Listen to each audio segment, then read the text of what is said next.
Yo, what's up mga tol? Magpagpalang araw sa ating lahat. So, for today kasi mga tol, meron kaming team building na ginanap dito sa Nara, Palawan. So, kaya nandito ako mga tol.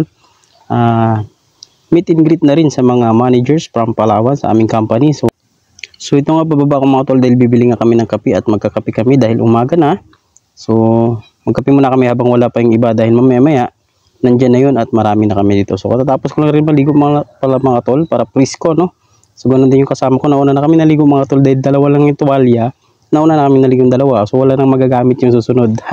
Bahala na sila doon. So, ayan, so ito yung tsura ng labas ng building na tinuluyan namin mga tol. So malapad yung actually, mamaya makikita nyo rin. So inaantay ko na nga, ito na nga, palis na kami at bibili kami ng kape sa tindahan saka ng pandesal. So natatawa nga ako mga tol dahil nakita ako ng isa kong kasama na nagbablog, nagbibideo ako. So dito na kami mga tol, bibili na kami ng pandesal saka kape dahil may nakita kami tindahan dito sa labas. Actually mga tol, kung alam nyo ito, dito lang to sa katabi lang ng gilid ng ospital ng ng Nara, Palawan, kung alam niyo. So yun, wala mga tol, dito kami bumili sa Hong Pat, ano ba yan? Sa Ulong House. So ito katabi niya, dito kasi may karinderya. So ito yung mga tinapay nila available mga tol. So masasarap yan mga tol, no? So itsura pa lang. Sa kagandahan dito lang mga tol. Murang-mura lang yung pandesal dito mga tol. Ewan ko lang sa inyo kung magkano yung pandesal, pero dito kasi 1 peso lang isa. So ayan mga tol, so pumipili na nga ako pating kasama ko din. Sabi ko kung ilang pandesal yung bibili namin. Dahil marami-rami kami doon, hindi lang kami, pati ibang managers doon na nasa loob. Magkakape rin yung kasama namin from North Palawan mga tol. Dahil sa Team North kami, so kami rin yung magkakasama dito. Ang inaantay na lang namin yung Team South mga tol. So nasa biyahe na rin naman sila.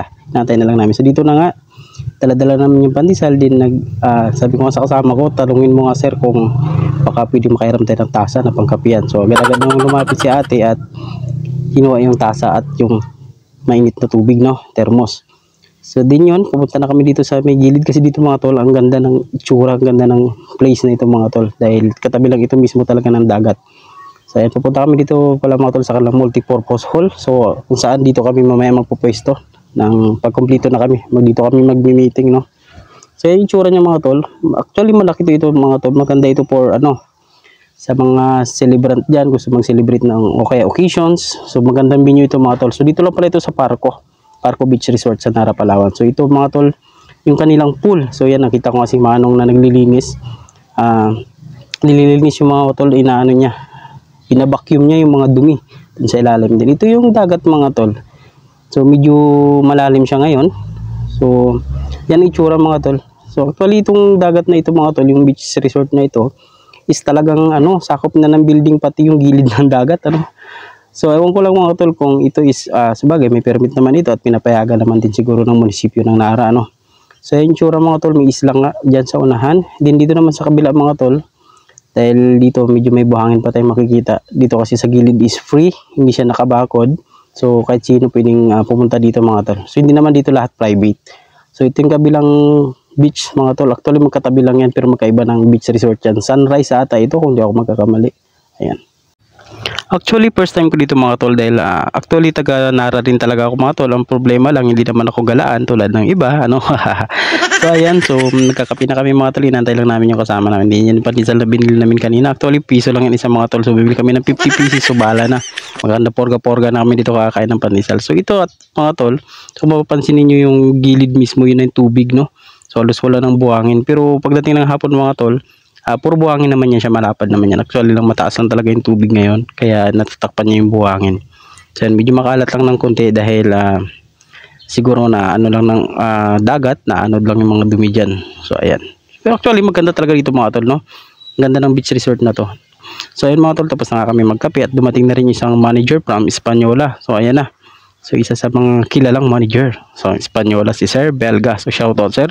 Binalik na rin namin yung thermos na ginamit namin, din yung mga baso. So ayan. So siyempre kung saan namin kinuha, doon din namin ibabalik, di ba? So ayan, dahil masipag itong kasama naming manager, siya na rin yung nagugas. So di ba? Saan pa kayo dyan? Go lang. So hindi ko na pinagbawalan, baka magbago yung isip eh. So ayan, binanlawan niya lang naman mga tol dahil hiniram namin at nakakaya. So dito pala mga tol, sa puntong ito, nagpapatak-patak na yung mga, alam niyo na, mga lasinggero boys, diba? Boys talk, yan mga lasinggero patak-patak na para mamaya. Dito ka pala mga tol, nandito na yung ibang managers from South and North. So dito na kami mga tol, so ito na nga yung mga dala naming pagkain para mamaya after ng meeting is may mamerienda naman kami. So ito na yung multipurpose na pinanggalingan natin kanina, ano. So bumalik na ba yan ng mga tol, mga managers from El Nido, yan si sir, shout out sir. Yan, South and North na yan, sama-sama na yung mga tol. Actually, di ko naman sila kilalang lahat. So, nakasanayan ko lang yung mga manager ng North kasi from Team North kami. Sa mga South, samantalang ang Nara nasa South pero hindi ko sila gaanong kilala lahat. No? So, halos kasi hindi ko naman sila namimit at nakasama ng personal. So, ito mga tol, umuulan na pala mga tol after namin nag-meeting. Yan o, lakas ng ulan o. Mapansinin yung mga tol, medyo malabo yung labas dahil nga umuulan. Ayan o. Ayan. Simula na siya magbabaw mga tol yung dagat at unti-unti nang lumalabas yung mga buhangin. Diba? So yan. So alam mo kasi sa Nara mga tol, isa rin to sa kilalang munisipyo dito sa sa Palawan itong Nara. So isa is maganda rin at marami ring pasyalan dito mga tol. May mga falls, beach and resort. So yan, may mga hot spring. Yan, isa rin sa mga pinagmamalaki ng Nara mga tol, ang daming hot spring dito. Sa mga hindi pa nakakapasyal dito, sa naghahanap ng mga piling pasyalan, so try na mapuntahan si Nara. Si Nara Palawan, maraming pasyalan dito, no? So ayan, yan yung mga pagkain man namin mga tol, piniprepare na nga namin dahil tapos na kami mag-meeting at magla-lunch na kami. So ayan, so kinunan ko lang ng video imbis na tumulong, di ba? Nag-video na lang. Haha. Kaya na yan, go lang. Sinishare ko na lang sila, kaya nyo na yan. Ayan yung mga foods and rice and pansit. Ayan, halo-halo na yan mga tol. So ayan, so shout out sa ma'am. Ayan, so ayan, di ba? May mango pa. Sarap. Nako, lalo akong ginugutom mga tol habang nag-voice over dito. So ito yung kasama sa video na ito. Ito nga pala yung manager ng Abungan Taytay Palawan. So shout out. So yan, buddy ko yan simula nung naniningil pa lang kami hanggang sa naging manager. So ayan. Kaya close na close kami yan. Lagi kami nagluloko. Sabi ko, sir, baka pwedeng pa video naman. Ikaw naman, lagi na lang ako nag-aawak eh. Napilitan na lang yan. Sabi niya, paano ba yan? Sa ko ba itututok na iya ako kumakain pa tayo? So, pasensya na sa mga kumakain, sa mga sumusubo. Wala, hindi naman halata sa video yung laki ng bunga ano. So, ayan, gutom na rin nga pala ako mga tol. Kaya ako, bakbak na rin ako ng kain. So, and the last part, bawal na to. So, see you in my next video. Bye-bye. Salamat sa panonood. At palagi sumasuporta. Tagay pa.